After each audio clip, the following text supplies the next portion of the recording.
Welcome everybody to my presentation about Bitcoin, a new medium of exchange. Before I start, two short disclaimers. So everything that I say during this presentation is of course no financial advice. And in addition, I did not study economy. However, everything is researched to the best of my knowledge that I accumulated over the past 2 years, diving deep into this topic. Now, who am I? I am Dr. Orange and I am a molecular biologist that just recently figured out that we are not able to simply save money for our future anymore. So we actually are almost forced to invest in order to not lose our purchasing power.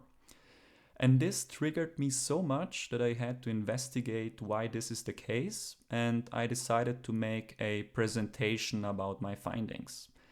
And I have to admit, after making the presentation, I actually wanted to change the title. Because during the process, I realized that I can't make a presentation about Bitcoin without actually explaining to you what money is. And this might sound very trivial, but have you ever asked yourself what money actually is?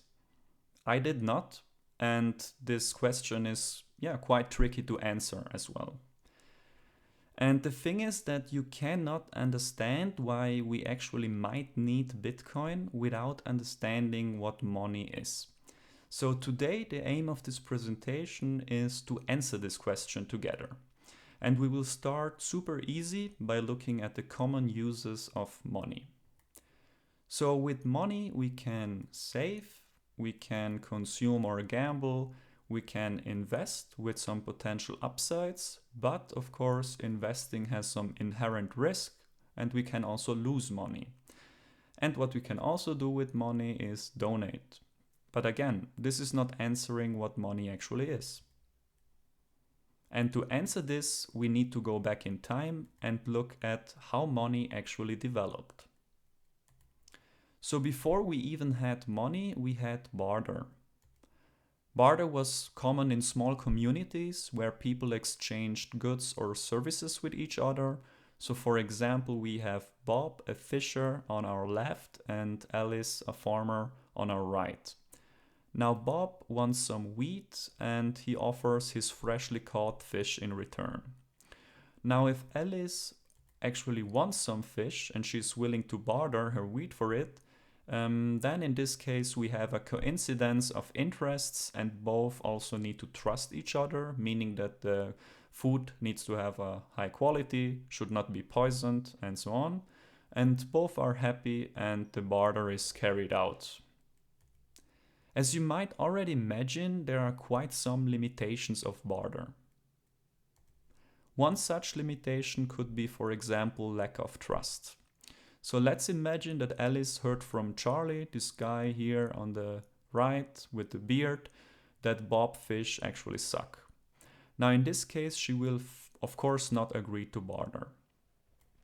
Another limitation can be the lack of coincidence of interests.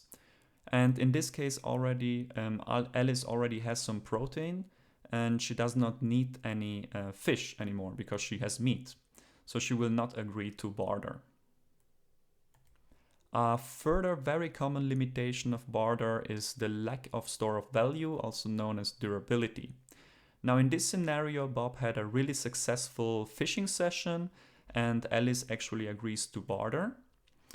However, as you can see, Bob still has plenty of fish and would like to get some more wheat. However, Alice doesn't need more fish and Bob is actually sad since the fish will rot over time. And this basically means that he will lose his invested time and energy that he spent fishing. So in other words, fish are not a good store of value because they are not durable.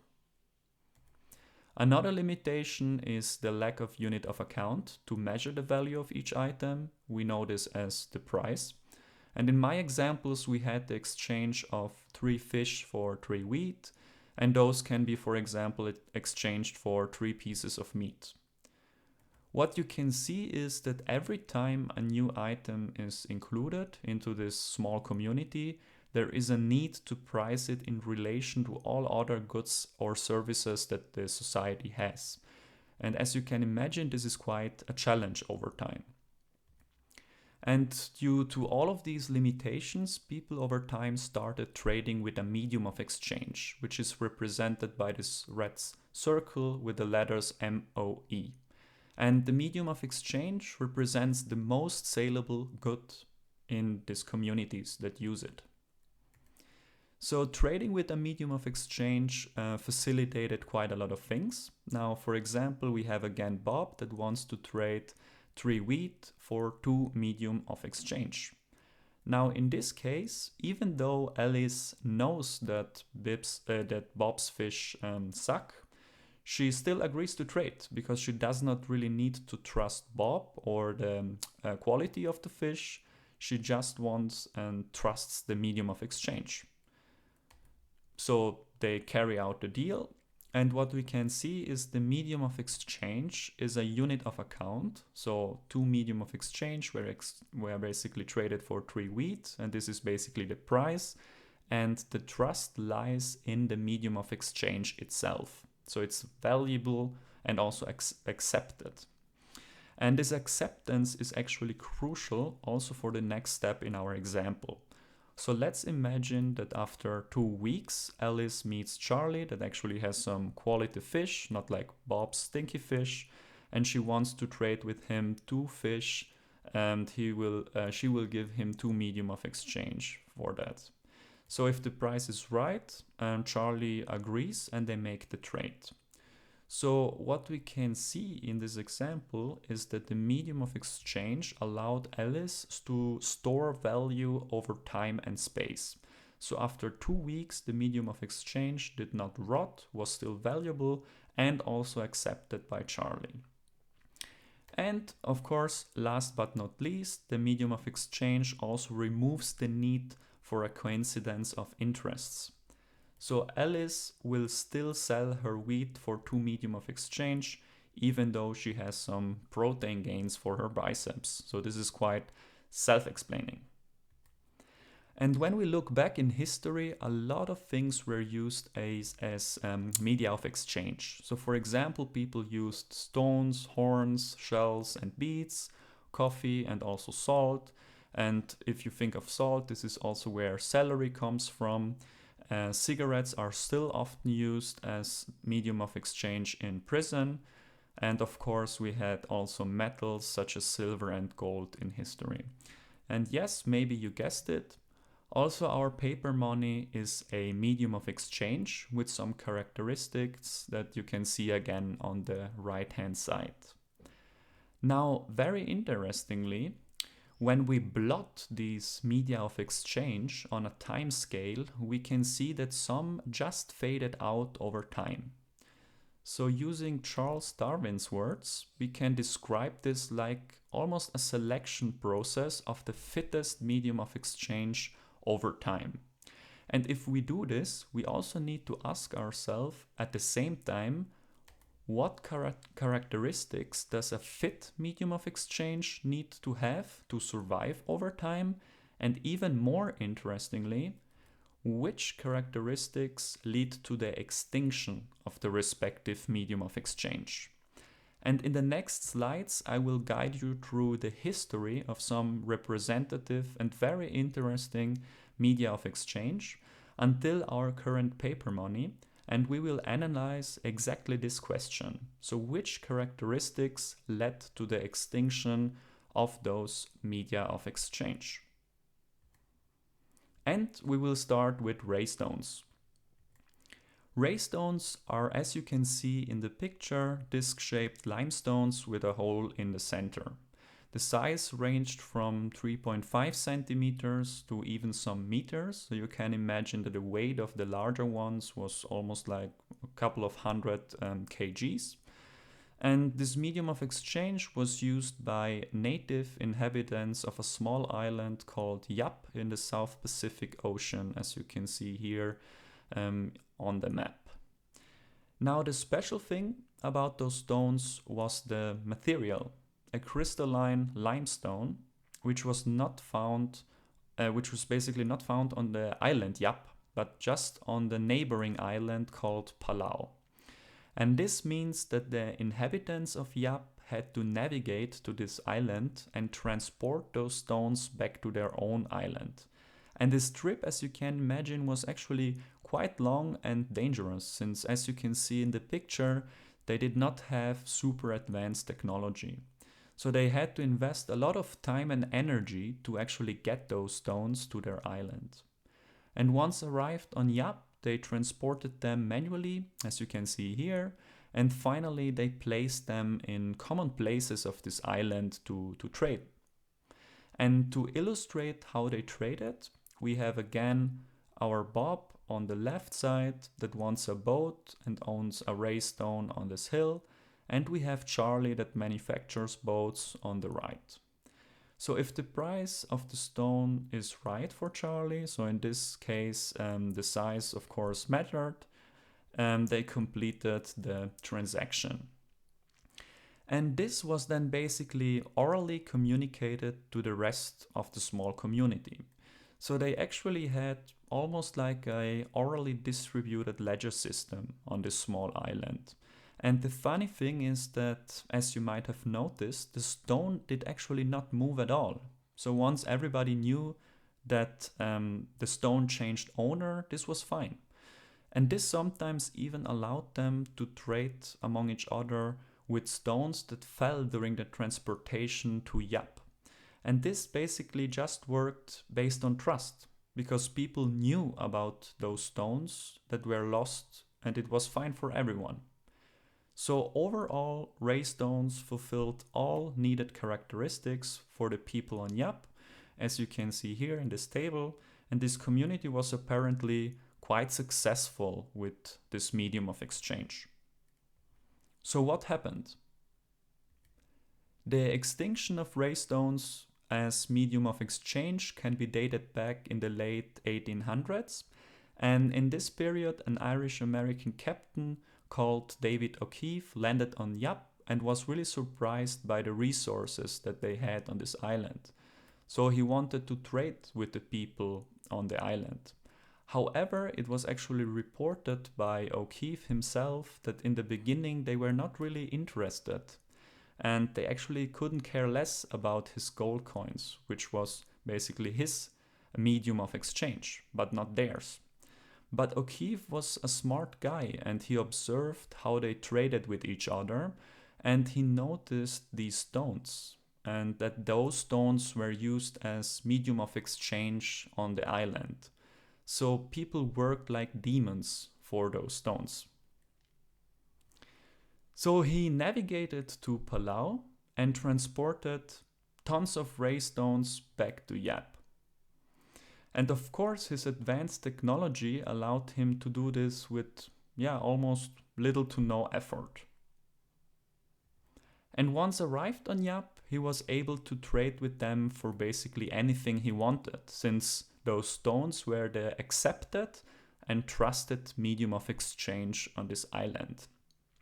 So now we will dig a little bit deeper into this small economy and look at what happened with this fresh new inflow of medium of exchange, using some examples that are quite general but can describe the situation in a very clear fashion. So on the left we have again Bob, who invested 2 months of his time and energy to fish and was able to earn this ray stone in the middle. And this ray stone can buy him a boat. Underneath we have David and his technological advantage that allowed him to get, let's say, 5 identical ray stones, so same size and same weight. So this means that David O'Keefe can buy 5 boats. Now you might say, come on, what a stupid example. David already has a huge ship, why should he actually buy a boat? Okay, fine, so let's change things up a little bit and assume that they both want coconuts. So Bob can buy 100 coconuts after 2 months of work, of labor, and Captain O'Keefe can get 500 coconuts. So let's assume that David actually buys 500 coconuts. And according to the law of supply and demand, increased demand decreases supply. So 500 coconuts are gone, and this automatically leads to an increase in prices of the remaining coconuts, since they are more rare now, right? And this price increase means that Bob's savings are not worth 100 coconuts anymore, but maybe only 50. So what can Bob do now? The first option, he could invest more time and energy, work more to increase his savings. Or what he can also do, he can hope that the market regulates itself. Because indeed, increased demand, which leads to high prices, incentivizes people to make more coconuts. And if this is not enough to normalize the situation and we have still increased demand and not enough supply, also other market participants are incentivized to change their business. So for example, we have Charlie that leaves the boat business and starts harvesting, for example, coconuts. So basically, both mechanisms should increase the supply and lead to a normalization or a decrease, of course, in price. And Bob now is actually happy again, since his savings of 2 months of labor buy him again those 100 coconuts. However, what if Bob now wants a boat? There we have a problem. His 2 months of labor can get him just half of a boat. And why is that? Remember Charlie? He changed business. He's not making boats anymore, and the supply of boats basically decreases, and the boat prices increase. Now, to simplify this even more and make it super clear, I summarize this here again. Now, Bob stores his 2 months of labor in this raystone, and this raystone is the most saleable good on the island Yap. This means he can buy whatever good or service with this stone. And all of the available goods or services just represent resources and time and energy of other people that make those items or also are basically those services. And we can abstract this even more and make it really, really super clear to understand. So Bob stores his 2 months of invested time and energy in this raystone and is able to buy time and energy whenever he wants by basically exchanging it. And on the other hand, we have our Captain David O'Keefe with his technological advantage, and he's able to also exchange this stones for time and energy of other people. And by doing this, he reduces the supply of goods and services, increases the prices, which, as we now know, can also lead to market manipulation. And in the end, we have a loss of value and purchasing power of the medium of exchange. So for example, after 2 years, you need 4 raystones to buy 100 coconuts instead of just 1. So in other words, his invested time and energy is worth less over time. And this is basically what happened to the people on the Yap Island. So they saw that their medium of exchange was no longer a good store of value. And once this was obvious, of course, also the trust was gone and the medium of exchange over time died. The next medium of exchange or media of exchange that we will analyze are shells, beads, and rings. Here you can see 3 common used media of exchange that fall in the category of shells, beads, and rings. And they have different shapes, colors, they are made of different materials and had also a social status symbol, very similar if you think of our modern jewelry or also our fancy watches. But the most important common feature of all those media of exchange was the portability and the divisibility. So portability means that you were able to carry your savings and your wealth around easily, And divisibility means that you were able to, for example, open up a necklace and pay 5 beads or shells for whatever good or service. And I think, or thinking of these characteristics, it makes also a lot of sense when we look at who used these media of exchange. And they were, for example, heavily used by semi-nomadic inhabitants of pre-colonial societies in Africa that had to travel a lot, and they also had to carry around their wealth. So this also means that once you expand your trading radius, portable and divisible become essential characteristics for a useful medium of exchange. So we can add this to our table here. So what led to the extinction of those media of exchange? And maybe you guessed it, the extinction of beads and so on as media of exchange can be dated back to the European exploration of Africa.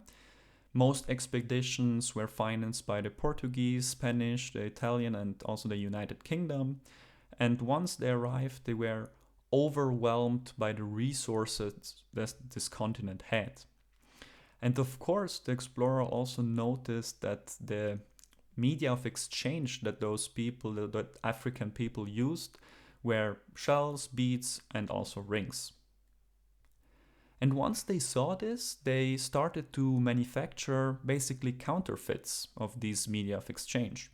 And the advanced glass-making technology in Italy allowed Europeans to make beautiful glass beads, and also the advanced metal industry in England allowed them to easily make metal bracelets, also called manillas. And what they basically did is to load up boats with these counterfeits, this counterfeited media of exchange, and ship them in large amounts to Africa. And once they arrived on the coasts, they were able to trade with the people basically everything, since those beads and bracelets were the accepted and trusted media of exchange on this continent.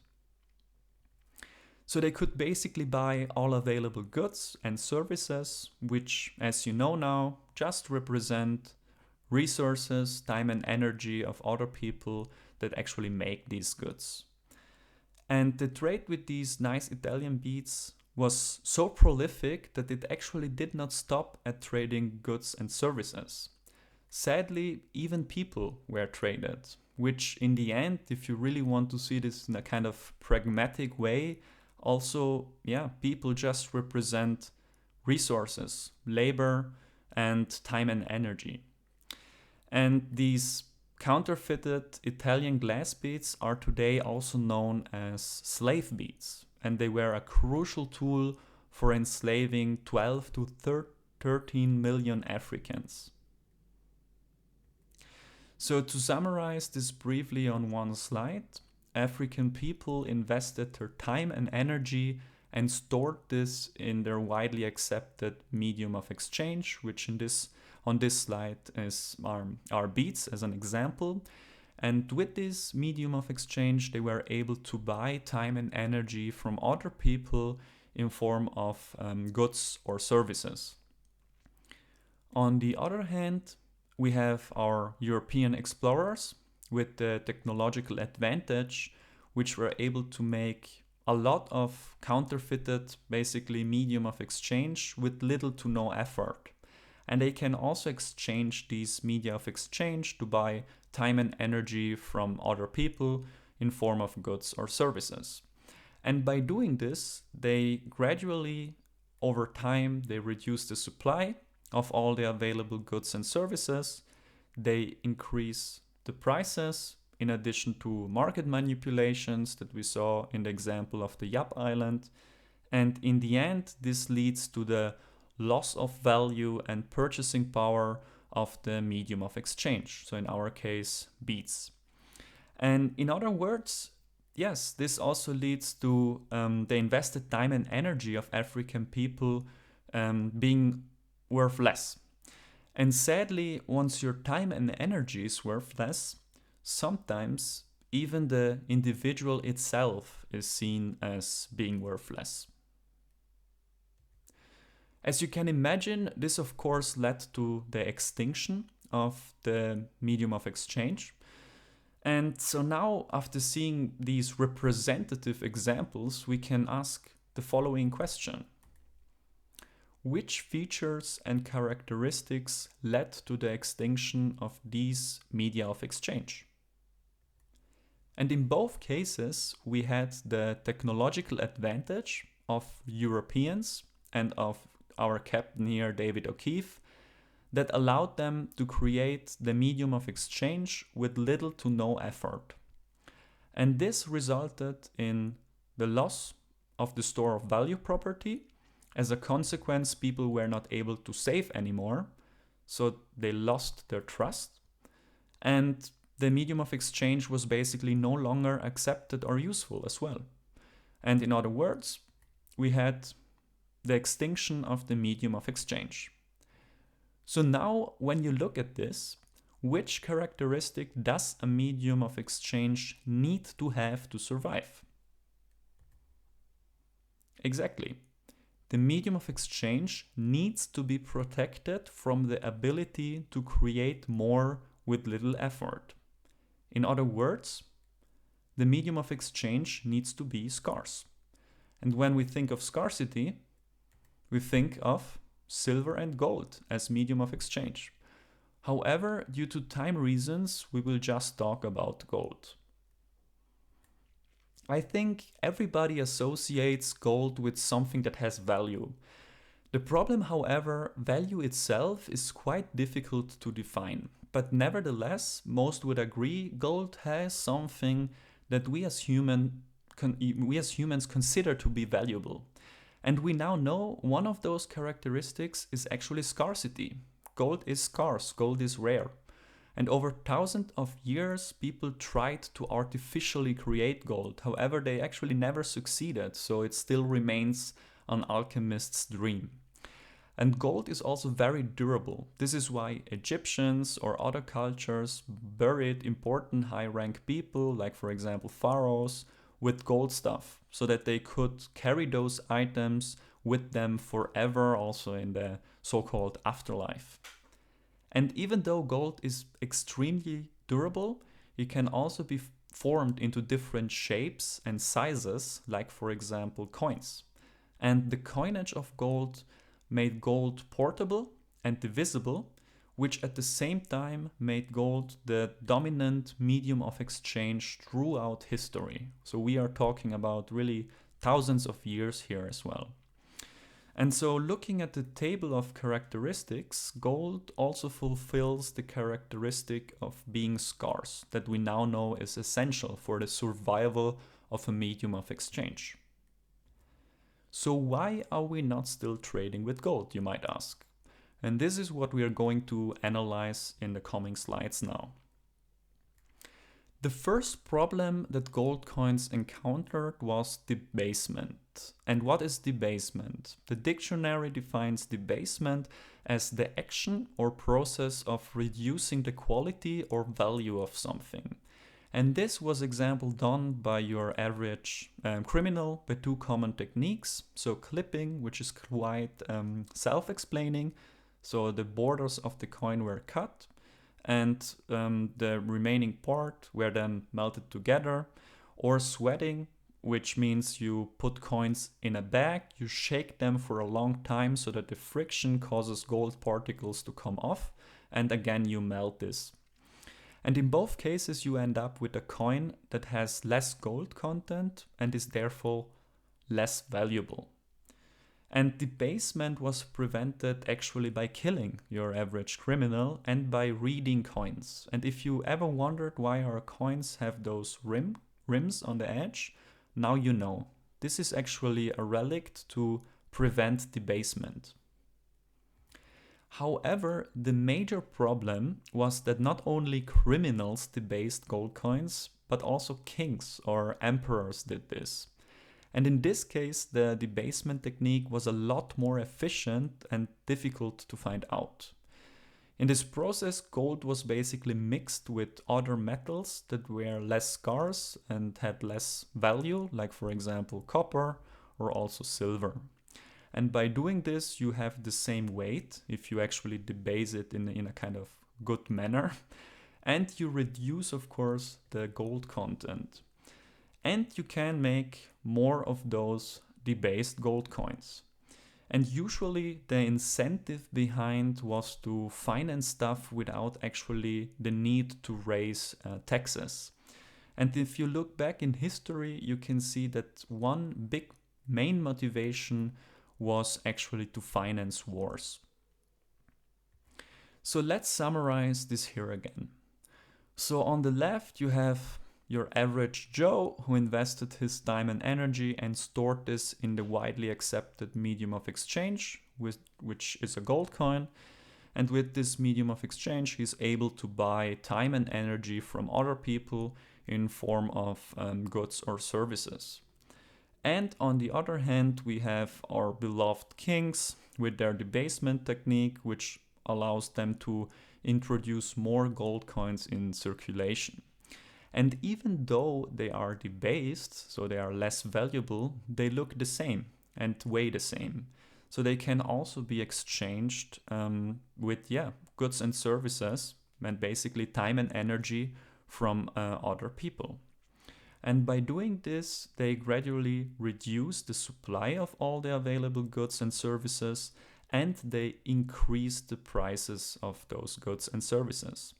And in the end, this leads to the loss of value and purchasing power of the medium of exchange. So in other words, the invested time and energy of our Joe here on the left is worth less. Now, in addition, we also have another effect that I want to introduce here on this slide. And this is what you can basically see here. Merchants close to the king, so close to the debasement, profit the most. And why is this? Because they are actually the first that can make use of this increased supply of coins and basically buy time and energy from other people in form of goods and services. And to make it super clear, we can also have a look at this chart here in the left corner. So this is basically a time axis, and the debasement starts on the left and is constant over time. And at the start, you have all available resources at actually low prices. However, after a while, the resources get less and the prices increase. Again, basic law of supply and demand. Now, this also means that the distribution of this new medium of exchange is super crucial, or the distribution of this new supply is super crucial. The earlier you get this new supply, the better. So the closer to the king, the better. And this is actually an already described effect called trickle down, or also Cantillon effect. And the new supply of debased coins trickles down from top to bottom. The available resources are getting less from top to bottom, and the prices increase over time. So you really can imagine that this debasement technique was quite tempting for the kings. And indeed, when you look back in history, this was done over and over again. However, sometimes it was done too obviously, so that in the end you had huge social unrests, you even had killing of emperors or kings, and fall of big empires. For example, Rome fall also because of the crazy debasement of their medium of exchange. Are there methods to prevent debasement done by the king? I would say no one could really prevent debasement, but there were ways to check purity of the issued medium of exchange. So we had the stamp of the issuer, in theory a way to guarantee the purity, but completely based on trust. Weighing if the debasement was done in a not so good way. Something might be wrong, right, if it's not the same weight. The sound of the metal, and those three underneath were more aggressive tests, but your average citizen did not have the equipment to carry those through. So in the end, mainly one big thing remains, and that is trust. Trust in the issuer of the medium of exchange. Now, besides the trust, or besides this trust issue, gold also has another problem. So it's fine for trade in close proximity. However, when you have a long distance trade, things are a little bit more difficult. And this is mainly due to the weight of gold. First, you need good transportation. Second, you also need good protection from potential criminals. And third, also nature is not always on your side. So to summarize, three very important characteristics of gold coins as medium of exchange are basically based on trust in the issuer of the coins. Because we know debasement breaks the scarcity property, and breaking this property leads to the breaking of the store of value property, and this leads to no more trust, no more acceptance, and basically the medium of exchange is then dead. In addition, we have the portability issue for long distance trades. And you can imagine this is a problem, really problematic in a world that became more and more connected by trade. So this had to be solved. And indeed, it was solved by the invention of gold-backed banknotes, which look like this, but are nothing else than just a piece of paper on which the bank writes how much gold they actually owe you. So we move forward to gold-backed notes as medium of exchange. And we start with the question, how did these notes actually become a thing? As we know now, carrying around tons of gold for every transaction was quite dangerous and also not so convenient because of the weight. So this is why merchants started looking for a safe place where they could basically deposit their gold. And a very common and safe spot that was already available were the secure vaults that goldsmiths had. So what merchants did was basically to rent a spot in those vaults. So merchant A paid the goldsmith to deposit his gold in the vault. And now here comes the actual birth of gold-backed notes as medium of exchange. Every time merchant A wanted to buy some goods or services from merchant B, he did not need the gold. He just handed him a note with the promised amount of gold, let's say 4 gold coins, so all the coins in the safe. And this note was either written by merchant A or by the goldsmith and signed by merchant A. So both knew about this note. Now what can merchant B do? Of course, he's able to change this note back in the amount of gold that was written on it, so 4 gold coins. However, if he does this, he encounters the same problem of carrying around too much gold, so the safety issue, and also not so convenient because of the weight. So actually also merchant B decides to rent a spot in those vaults, so he pays the goldsmith to deposit his gold in the vault. And trades basically with merchant C, also using gold-backed notes as medium of exchange. So you really can see how the two issues with gold, so security and also the weight issue and the convenience issue, led to this centralization force that made goldsmiths and these gold-backed notes very prominent and also trusted. So goldsmiths also become very wealthy and were highly respected people in most cities. And in the end, a lot of them transformed their business and became the first proper banks. And today we describe the style of these first banks with the term full reserve banking. Every gold-backed note in circulation has basically a defined amount of gold deposited in the banks. This means that people can always exchange these notes for gold. So for example, we have merchant A deposits 100 gold coins and he pays a deposit fee of 5 gold coins. So as a service, he pays the service of the bank. And instead, he gets a note that promises him 95 gold coins.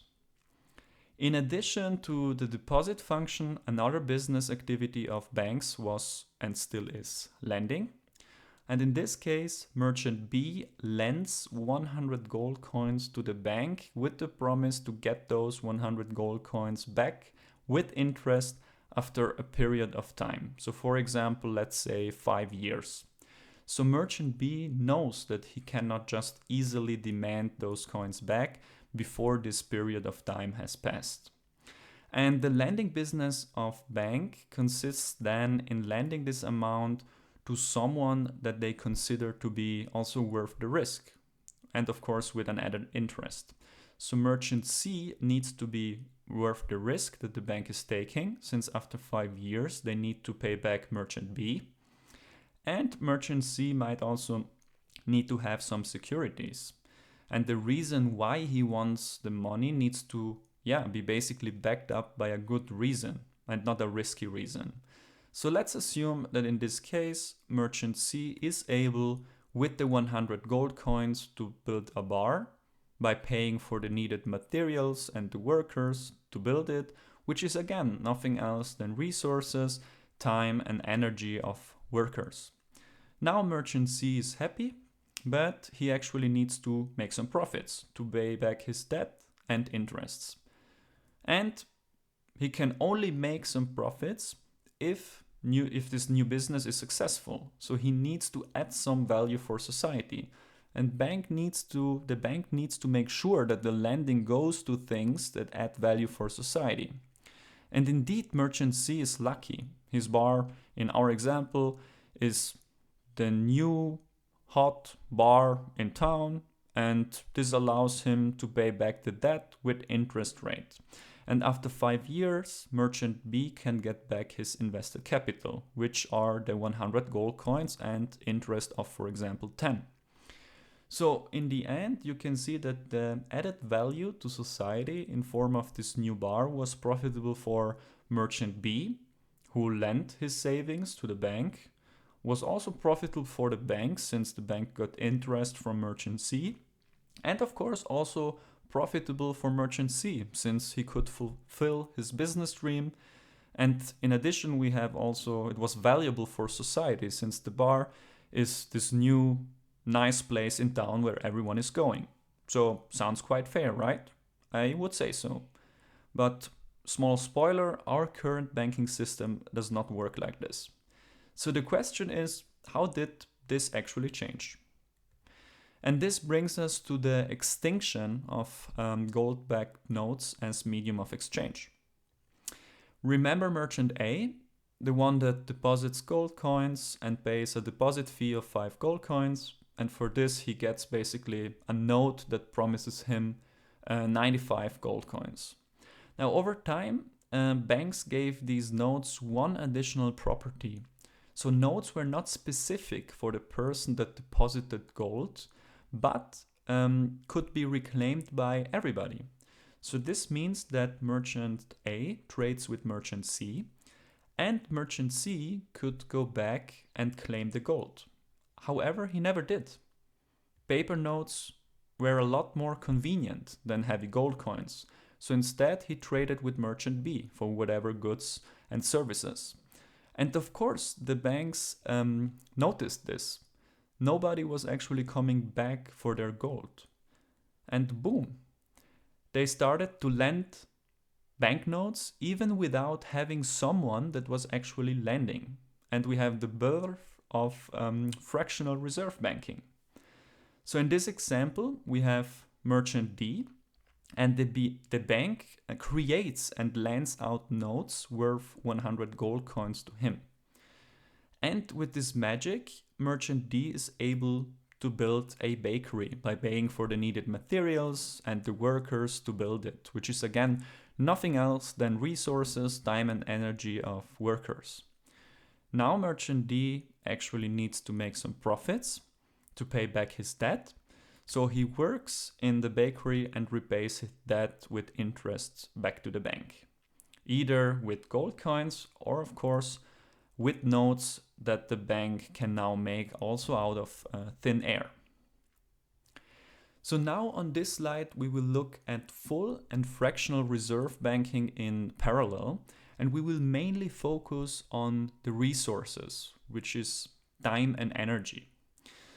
And in a full reserve banking system, we have merchant B, who invested time and energy and stores this in gold coins.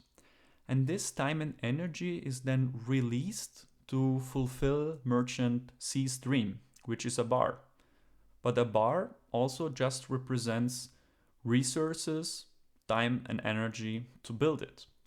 So, in other words, the full reserve banking system is almost like an energy transfer system. And merchant B could even be a gold miner. When you mine gold, you also need to invest time and energy to actually get it out from the ground. So we have an anchor, physical anchor, that basically, is time and energy. And on the other hand, we have the fractional reserve banking system, which you can also call magic. You can also call technological advantage if you want, but I like to call it fraud or scam. And in this case, the bank prints a note, which very importantly is valued in gold, but is not backed by gold. And this then is used to fulfill merchant D's dream, which is a bakery, but again, just represents time and energy to actually build it. So in other words, fractional reserve banking, almost creates time and energy. Now, in both cases, merchant C and D, they actually need to work in their new business. So they have to, again, invest their time and energy and pay back their debt, including interest rate with gold coins. Or, of course, in the fractional reserve banking, the banks also accept their notes. And after the debt has been repaid, in the full reserve banking, merchant B stores again his invested time and energy, and in addition also got basically some interest that allowed merchant C to fulfill his dream. So the risk that he took by lending out was rewarded. So he also got interest for that. In the fractional reserve banking, the bank actually, somehow stores merchant D's time and energy. But you might say, merchant D is happy. He has a bakery, so what is the problem, right? So the actual problem is visible when this goes on uncontrolled for a long time, which we will analyze in the next slide. That should already be familiar to you. So on the left, we have again merchant A, who invested his time and energy and stored this in the widely accepted medium of exchange. And with this medium of exchange, he's able to buy time and energy from other people in form of goods or services. Now, important to add here, notes are basically gold-backed. So they are a promise and redeemable in gold that is in the bank. And on the other hand, we have magic, technological advantage, or fraud or scam, that basically allows to introduce more notes in circulation. And even though they are not backed by any gold, they look the same. So this means that they can also buy time and energy from other people in form of goods or services. And by doing this, we gradually reduce the supply of the available goods and services, and we increase the prices.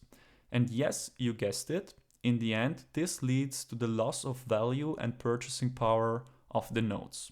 And in other words, the invested time and energy of merchant A is worth less. And when people started noticing this, they of course demanded back their gold.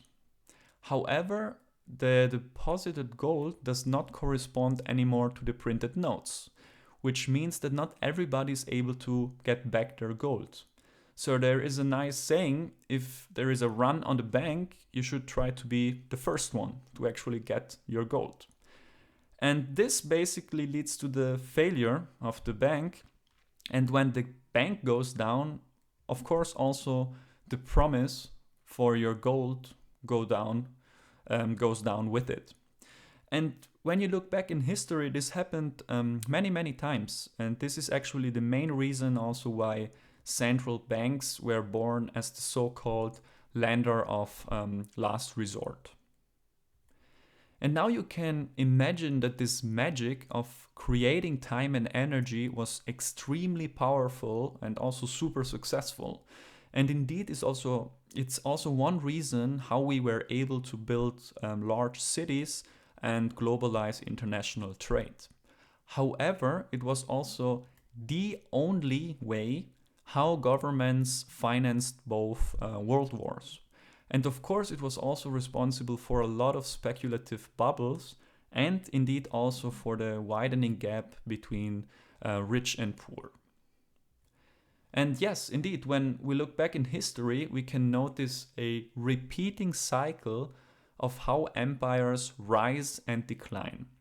This can really be applied to all large empires, from the Roman Empire to the Spanish Empire to the Danish Empire to the United Kingdom and so on. I actually don't want to go through all the points here. I just want to focus on the top of the cycle and how the decline usually starts. And no matter at which empire you look at, it always starts with people getting used to their wealth that they created and not being able to just accept a normal or natural slowing growth, not even a declining growth, but just a natural slowing growth. Sometimes you just need patience, for example, for another technological breakthrough that could push the competitiveness again. However, in the end, our human flaws take over and we cannot accept this, so we do everything to keep this going. And one way to do it is to keep the system going artificially by making more and more debts, which, as history teaches us, never ends well, usually with war. But here comes the main point. The essential tool that allows all of this to go down is a corruptible medium of exchange. And I actually already showed you a couple of ways how a medium of exchange or how media of exchange were corrupted throughout history. For example, gold coin debasement done also by the Roman Empire and gold-backed banknote printing done actually by almost all large empires. And I guess the most relevant question that all of us need to answer or try to answer is the following. In which part of the cycle are we currently?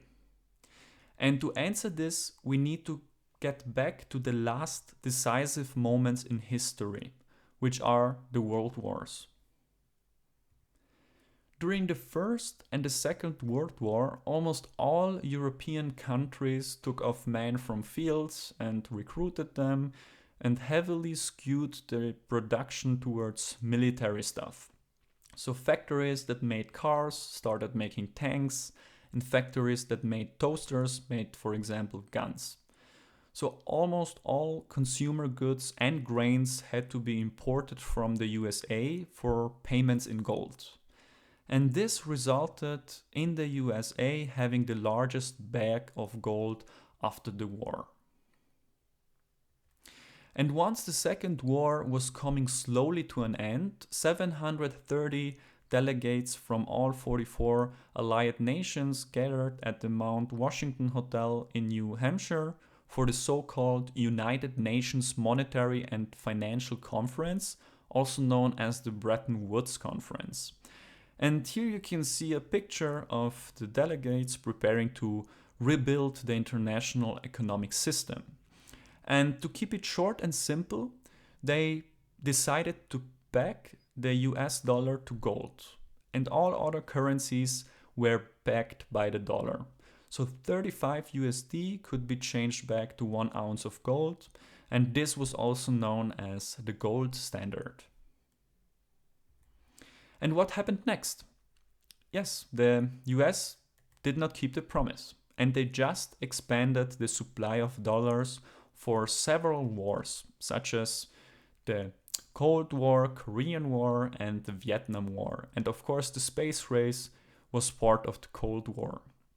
In addition, they also started to import a lot of goods from the entire world.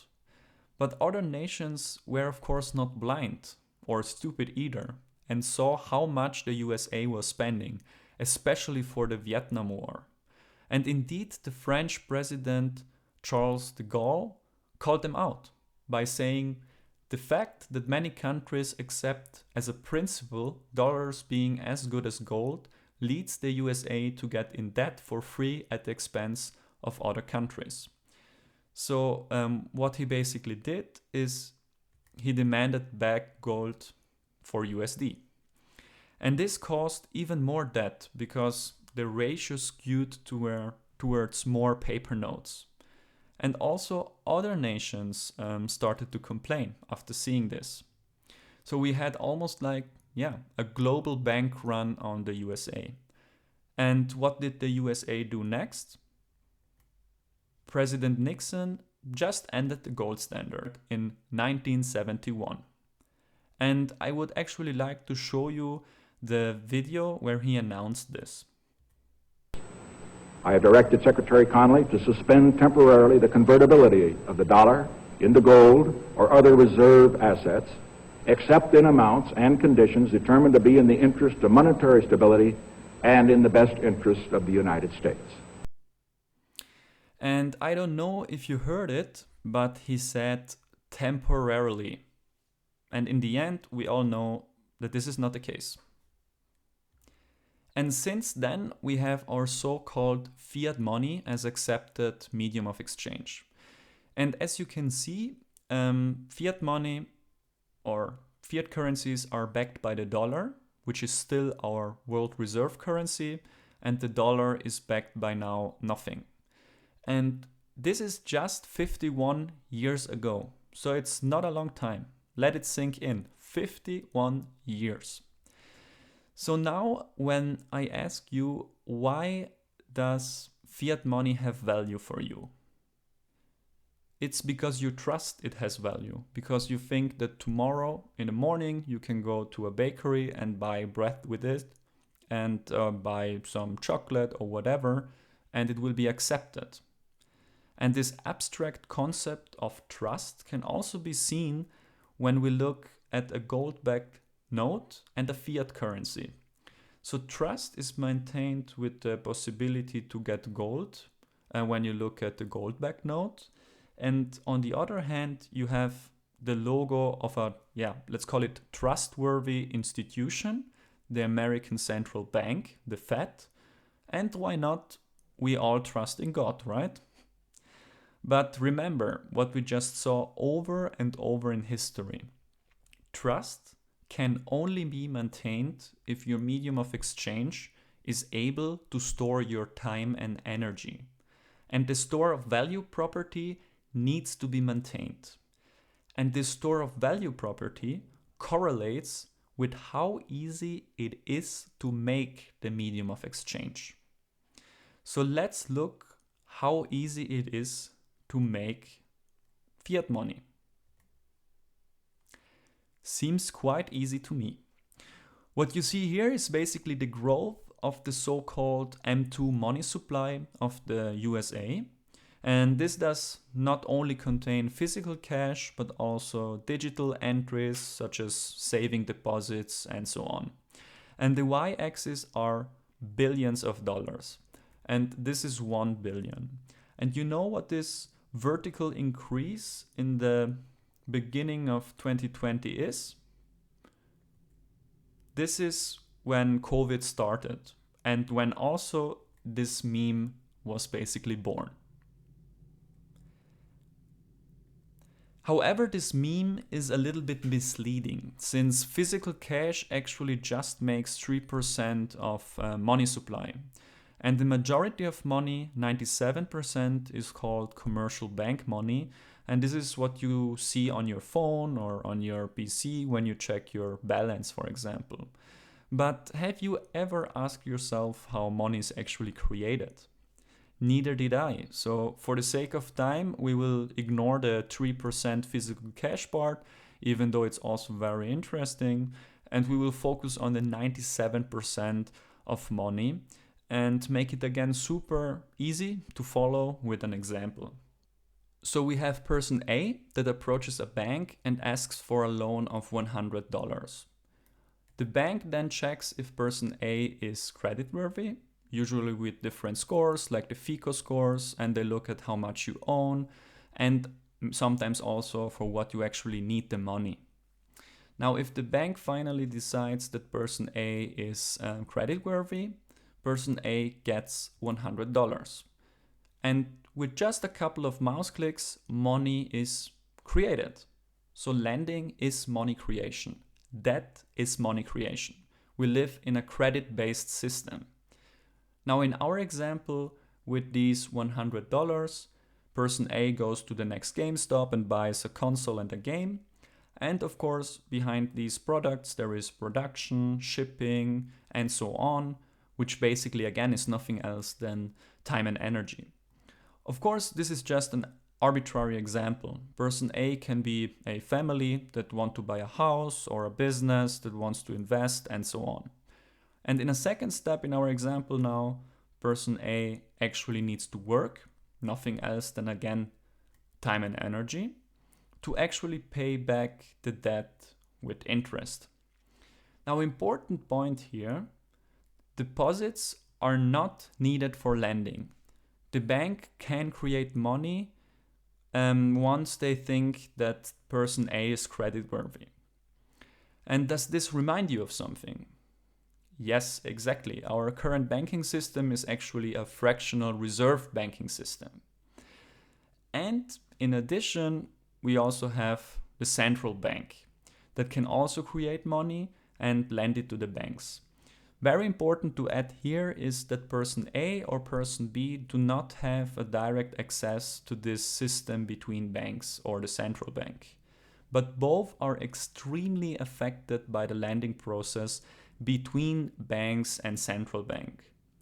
So we will dive deeper into this, but before I would like to show you the president of the American and the European Central Bank. So we have our good old Jay Powell on the left and our Madame Christine Lagarde on the right.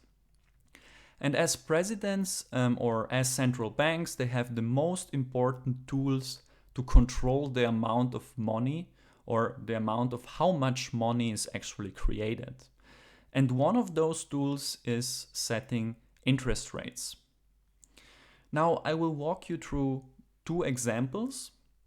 So A, interest rates are high, and B, interest rates are very low. So let's start with high interest rates. High interest rates mean that the commercial banks suffer to actually get liquidity.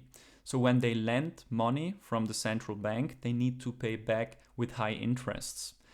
This has the consequence that also commercial banks rise rates, so the loans are more expensive, which makes person A, which is a business, a family, or whoever, sad. So overall, we have less money creation. In addition, in order also to get more liquidity, banks also pay interests for deposits for people that actually want to save money. So they are incentivizing people to deposit money into bank accounts to increase the liquidity. So to summarize very simply here, we have two sad smileys and one happy smiley from the saver. Okay, so now let's look at the very low interest rate example.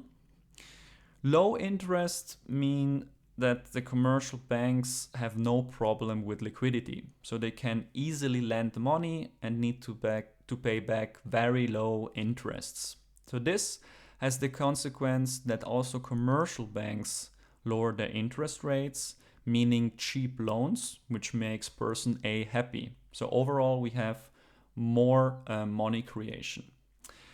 And since the banks don't have any problems to get more liquidity, they also decrease the interests for deposits. And in some cases, there are even negative interest rates. So you are actually paying the bank for the deposit. So in total, we have two happy smileys and one sad smiley from the saver. Now again, and in a really super simplified fashion for everybody, high interest rates, we have reduced money creation.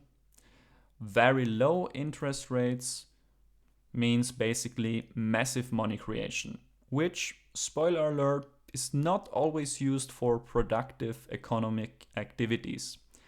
But let's look at the actual data and look how interest rates have developed over time.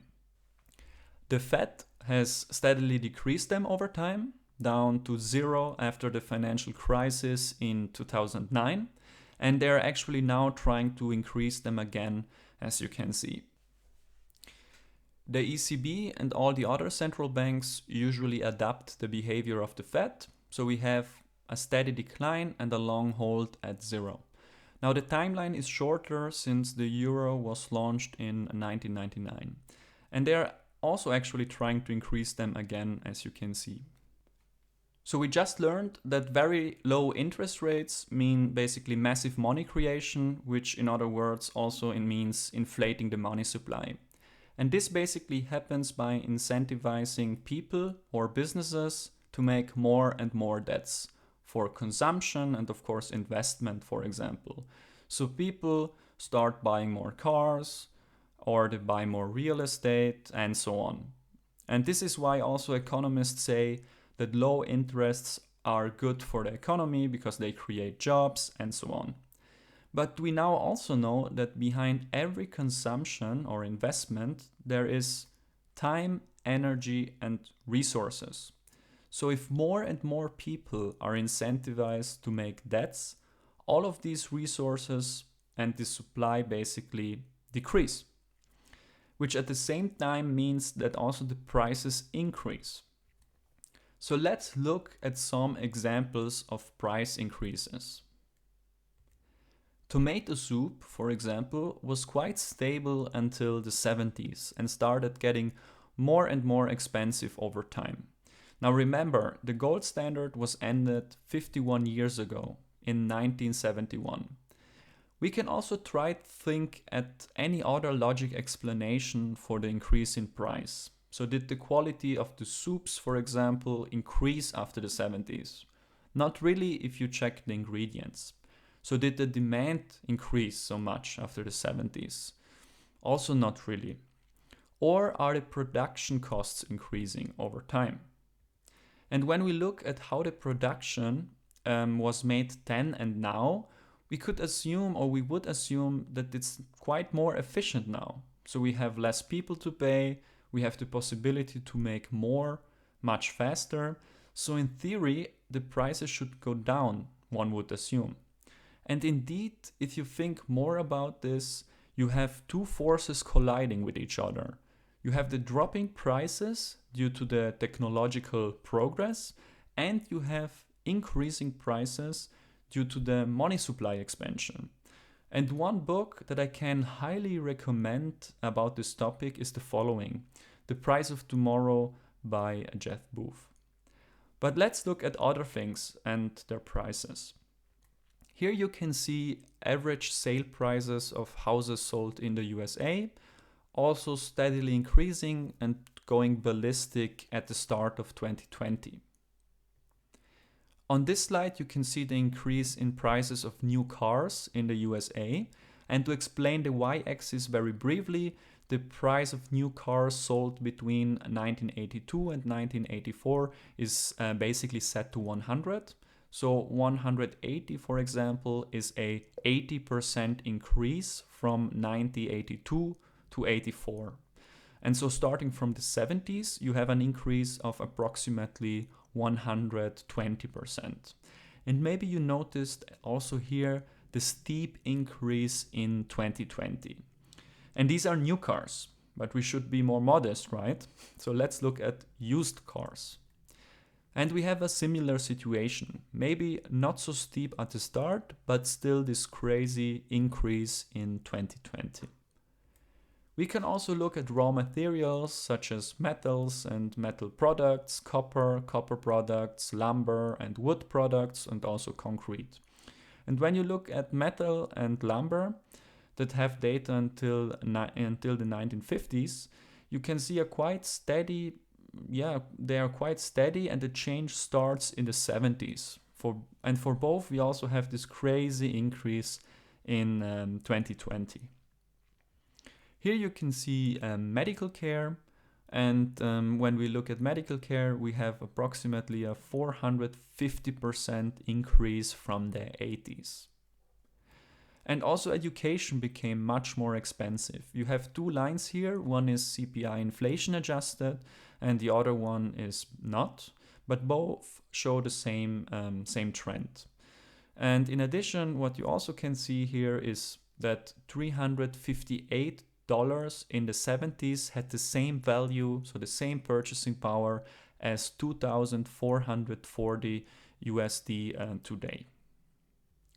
And you might have noticed this sharp increase in the beginning of 2020. And you might also know what happened there. COVID started, basically. So how does it make any sense that prices of things basically rise all over the place when economy is basically shutting down? This question, really also bothered me. And this is the answer that I found. The economy was literally flooded with money. And if you don't believe me, just believe the man, the myth, the legend himself. Simply flooded the system with money. Yes, we did. That's another way to think about it. We did. Where does it come from? Do you just print it? We print it digitally. And what happens when prices rise? Exactly. The medium of exchange loses value, which also means that your time and energy is worth less. And in addition, maybe you are not only losing value, but you also have to pay the bank due to the negative interest rates. And on the other hand, you see rich getting richer, but not because they have a lot of savings in form of this medium of exchange. It's because their assets get inflated. They own equities such as stock and so on, and also their real estate basically gets inflated. And the thing is that if money loses value, people with tons of money put their depreciating money into assets. So in other words, when money becomes abundant, everything else becomes scarce. As a cherry on top, you read the news and see headlines like this, for example, and you can really not understand what is going on. So what are our options? We have the passive approach. We just accept that our time and energy is worth less. We can rely on our good education and the fact that our salary will eventually also be higher and will be CPI inflation adjusted. But have you ever thought what kind of privilege this already is? What kind of financial privilege this already is? What about all the people that were less blessed than, yes, our bubble here? For those, this option does not exist. They either need to get an additional job to keep up, or they need to be assisted by a social system or whatever state. But for us privileged people, there is another option, the active approach. We basically need to invest in order to not lose our saved time and energy. But remember, investing does not equal saving. We have to also accept the risk of losses if we do stupid things, for example.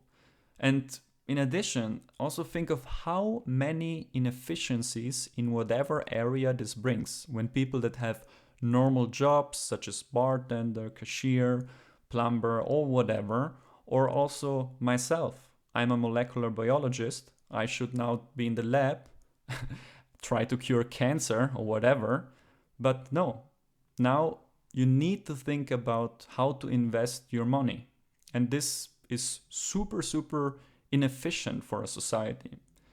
But let's assume we choose the active option and we decide to sit at the free market table with the experts and the institutions. So maybe we actually did some research on YouTube and we read some books. And since it is a free market, the risk on the table should be balanced out. Suddenly, however, things change. For example, due to these cheap loans, we have a lot of malinvestments in the economy and we have asset bubbles. So in other words, the market overheats. Or we could also have rising CPI inflation. And this is the inflation number that you always hear in the news. It's not the inflation of the money supply. So in this case, the central banks need to basically raise interest rates. So they hike the interest rates. And in such cases, however, we can see that the risk is not evenly distributed. And one such example was the financial crisis from 2007 to 2009. And here we had massive bailouts across the globe. So what are bailouts? Bailouts are basically printing money out of nothing and giving it to the institutions and companies that are too big to fail. And in a very simplified way, you can see this here. So we have the institutions that actually took too much risk and actually caused the housing bubble, for example, and caused the overheating and made tons of money while doing so, of course. We have the central bank, which is an institution that should not be influenced by politics, they claim. And we have the government with the president or the chancellor. So since the situation was really, really bad and a lot of jobs were on the line, the government said basically go for it. And the central banks saved the institutions with creating money out of nothing. And here you can see also some numbers and some of the institutions that were saved, but this is just a part of it. And maybe you already guessed it. This again causes your time and energy to be worth less. And in addition, you also have a widening of the gap between rich and poor, since some that are basically bailed out, which are the ones that actually took too much risk but needed to be bailed out because a lot of jobs were on the line, and you cannot just let an inflated economy crash because the consequences basically would be brutal for society. But others are not being bailed out and just, they are left on the street, literally. And you might think that justice was served later on, and I'm actually sorry to disappoint you because the opposite is actually true. The Fed chair at that time was recently awarded with the Nobel Prize in Economy for his great efforts in that period of time. So I ask you now, where do you think are we heading? It doesn't look so great, right? However, one thing that came out of all this mess is Bitcoin. Bitcoin was launched on the exact same date of this newspaper. And the title of this article is engraved in the first block that was mined. And this is basically the environment where Bitcoin was born in. And the idea is to not allow such things to happen anymore, to not allow the institutions to take too much risk, and to also not allow, this market to be basically artificially inflated. But let's continue with our current situation and with the majority of people still thinking that Bitcoin is a scam and it kills the environment. So what do we do usually if we think stuff is not fair and bad? We express our frustration somehow via protesting or voting. So let's analyze this a little bit closer.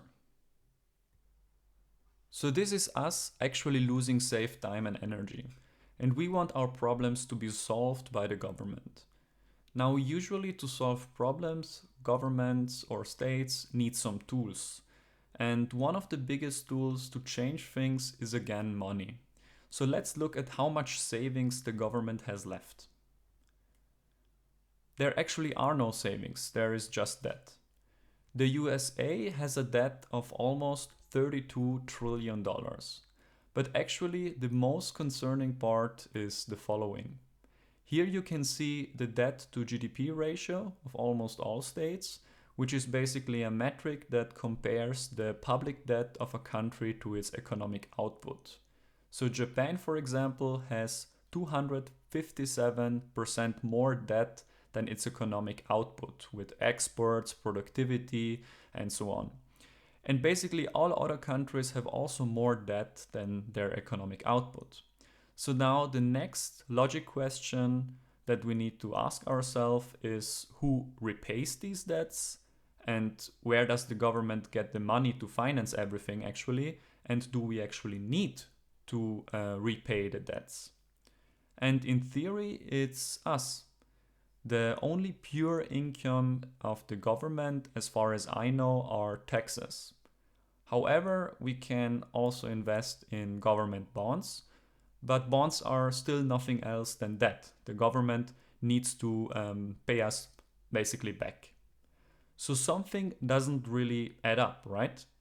And you are actually right. The government has a, let's call it, nice cheat sheet, which is called quantitative easing.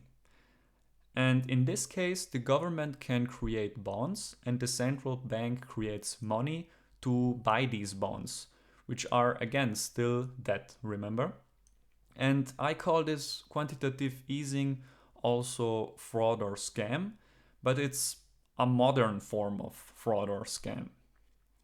And indeed, when you look at the balance of all major central banks, those are all going up steadily.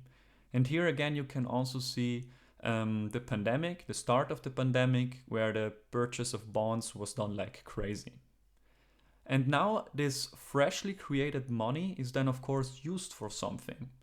And it's usually used to apparently solve our problems. So in other words, government spending, which includes infrastructure, education, healthcare, military, social security, and also pensions. However, all of this that you can see on this slide is again nothing else than time and energy and resources. And again, think of how many times I said energy during this presentation and how crucial cheap energy is for an inflationary system that keeps on making more and more debt. This actually can also pressure people in power to ignore geopolitical risks and to make risky deals, such as this one, for example. Everything for cheap energy. In addition, this freshly created money goes to companies that build roads, that make vaccines, and so on. And those companies can then use this new money supply and exchange it basically for time and energy from other people. And this should actually remind you of something that I showed you in this presentation. The closer you are to the debasement, the better. Which means the closer you are to this new money supply, the better. And in addition, you can check out this website to see for yourself which companies are also being subsidized sometimes by the White House, for example. And I think those three you already know. So after all of this, in my opinion, we should start demanding one thing at a time. And the first thing would be to fix our money. However, I actually don't know if this is the interest of a government or of a state to actually fix our money. And maybe it's actually detrimental for them if we would fix our money. But this is yet not part of the presentation, but it's a really super interesting topic. If it's actually the interest of a government to change the monetary system. But if you ask me, we should demand this fast, since the angrier the people will get without even knowing why, the more this is being reflected by our state.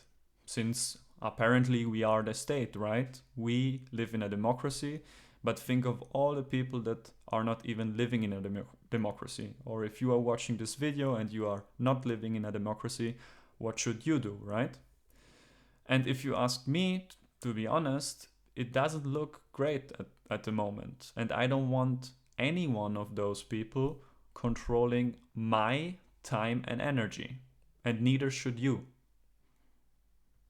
So to summarize this last part of the presentation, we saw that scarcity is not enough since the centralizing force of gold, for example, mainly due to the weight, always leads to the debasement in form, for example, of mixing other less valuable metals with gold and making more debased gold coins, or just making more gold-backed notes, which then are not gold-backed anymore by printing.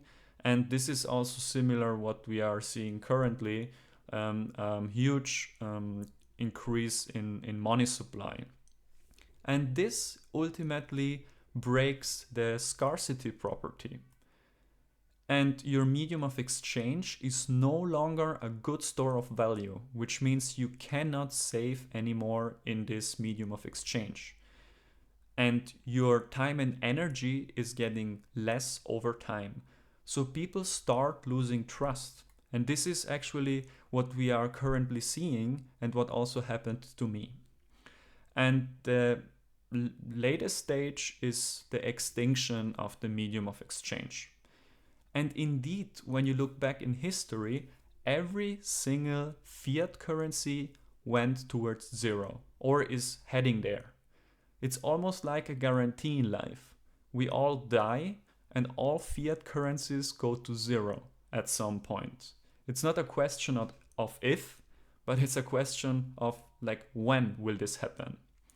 So this is why we actually need one additional property in order for a medium of exchange to survive. And this medium of exchange needs to be incorruptible and decentralized. And actually, we never had a medium of exchange with those properties until recently. Bitcoin actually has those properties and is the only cryptocurrency out there that realistically fulfills those properties. The rest are altcoins, but I actually also call them shitcoins. And I would like to end with this citation. Money is the foundation of every society. If you control the money, you control every person in that society. Here are some books and cool podcast recommendations that I can, as I said, highly recommend. And in addition, if you liked what you just saw and you would like to see me make more content, now focusing more on Bitcoin and the aspects of Bitcoin, you can of course support me by sending me some cents. So thank you very, very much. Spread this video around and let's keep in touch on Twitter.